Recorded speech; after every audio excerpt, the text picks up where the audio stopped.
This is Business and Economy Network.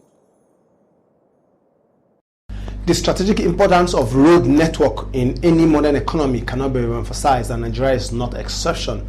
Looking at the state of our roads today and looking at how these have actually impeded the growth of our economy, or rather the recovery of our economy, well, we've looked at the state of our roads.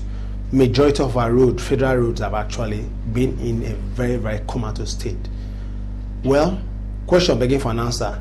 Infrastructural decay in Nigeria, especially with the road in focus, how has this actually militated against our economic advancement?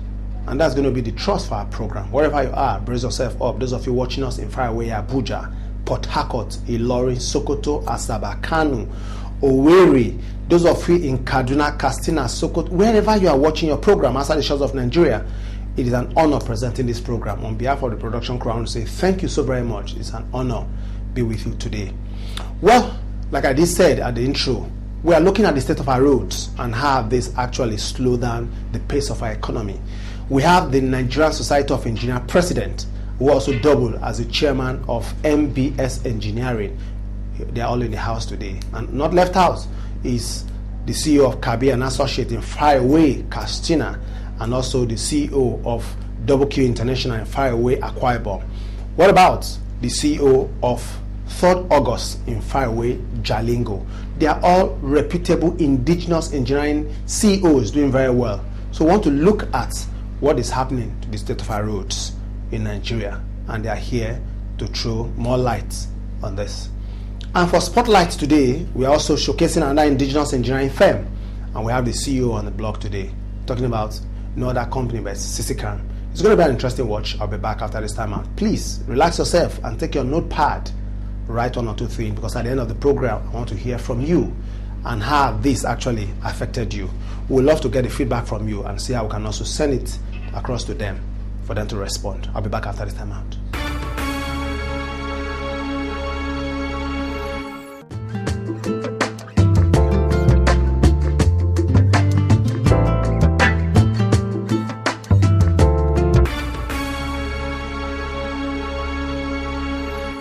Commentators, political leaders, economic analysts, stakeholders, and other concerned individuals have decried the poor condition of major Nigerian roads. Yet, little has been done to take serious steps in solving the problems. You have actually said it all. Definitely, when you open up a place, then you open a lot of other activities. Because communication, that's what road network virtually is. Communication.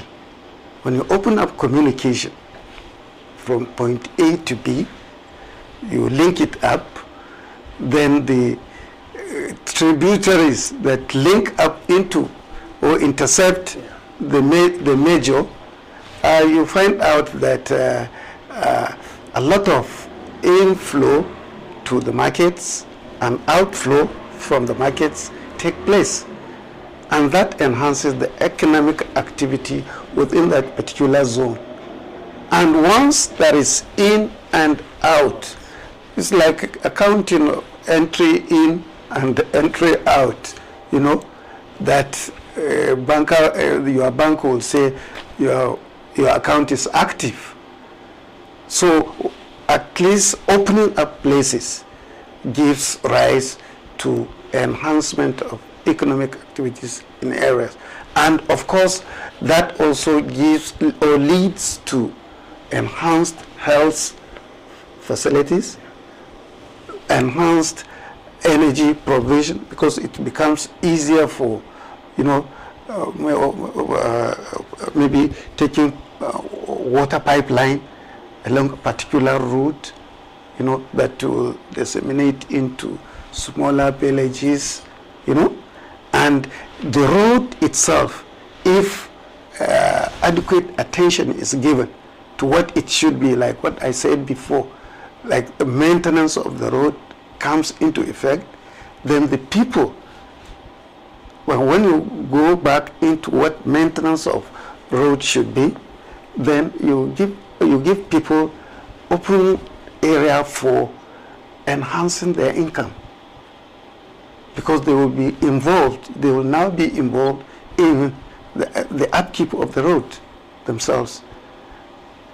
So these are facilities definitely that, when provided, they also improve and enhance economic activities of any area, because any bush or any hidden area that is brought out by the provision of roads, you find out that in less than no time, activities spring up.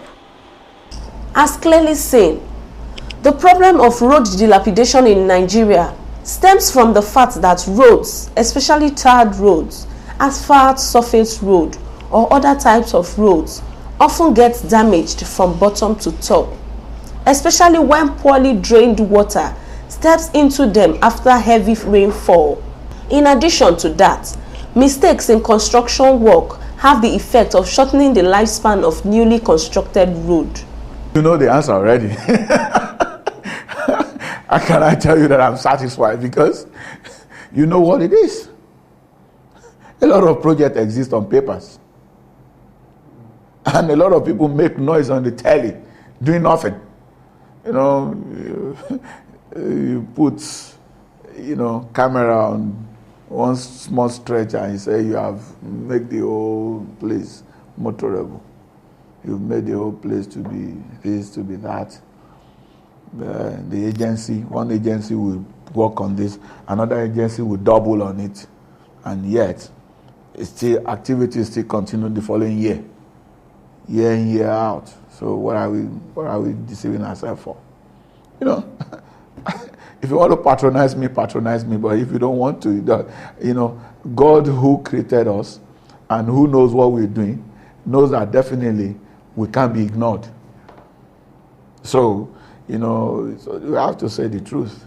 The level of decadence in the infrastructure is bad and it's going worse.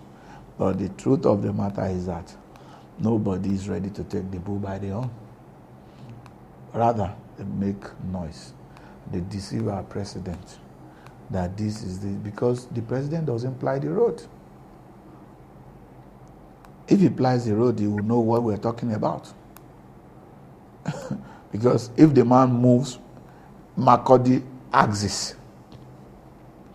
I was shocked one day when Governor Suzwan at the Korean Assembly telling us that the engineers, he lambasted us and we just kept quiet. Korean Assembly of last year, you were there? Yes. And we kept quiet because we have nothing to say. He said the road they are repairing is getting bad as they are moving forward. And that's the truth. Because nobody cares. Everybody believes that certified. Meanwhile, your son can be on that road and died. If it's killing people, you don't care. But the moment it touches you, you repairs. An example was what happened before Zaranda in Bauchi, sometimes past, when the then SGF, about 2 of them had a crash and died in an auto crash on that Bauchi-Jos axis. That section of road was awarded immediately. So the people who have been dying there, they are beasts. They don't, or they are valueless. Is that? So you understand what I'm? So it doesn't. We don't have to wait till it gets to critical stage before we do something. A lot of roads in Nigeria need complete overhaul, not patching, not just a scarification and overlay. No. You need to really get to the base and make sure that, yes, this road needs complete overhaul, like a car that is faulty. You need to completely overhaul the system. It's not about how many billions you spend. You might spend hundreds of billions and you are achieving nothing. Look at East-West Road. Look at the billions that have sunk into that project. And look at the complaint of people up to date. Some weeks back, see how the road is almost impassable.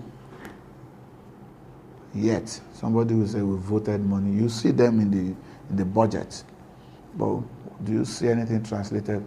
You know, of a shocking belief was when I was privy to a budget on Bali, Garvachede, Bali, Sati Gembu.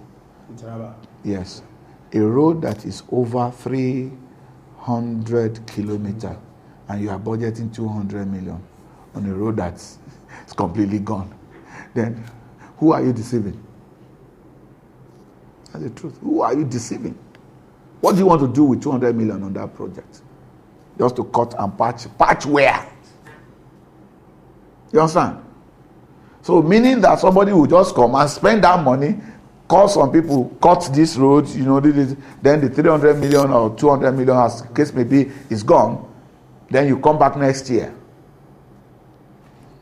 What are we talking about? Who are we deceiving? The question now asked is, what should be done about the issue of road infrastructure in Nigeria? Should the Nigerian government bring in more foreign experts to tackle the problem? Does the current road construction problem means that more funds must be pumped into the projects? Some have opined that the issue noted on the nation's road are indications that the roads were not properly built in spite of the huge amount spent on its construction works. This indicates that the problem of road infrastructural decay is more than the issue of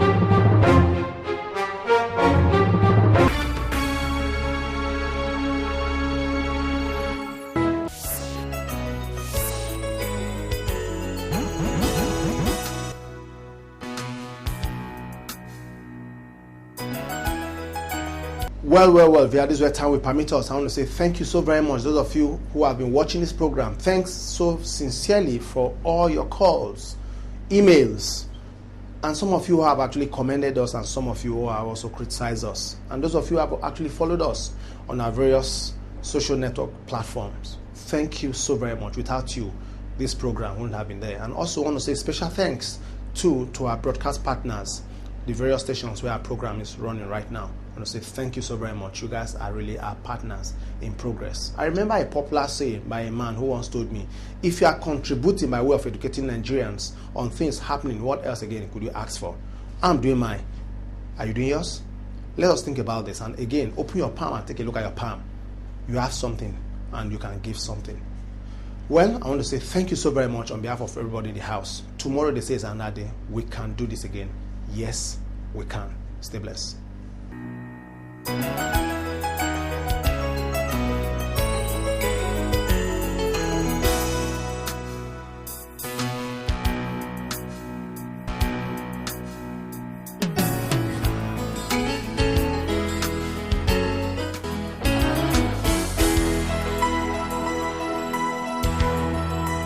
The new university in Lafia, the University of Maiduguri, we anchored their chemistry department.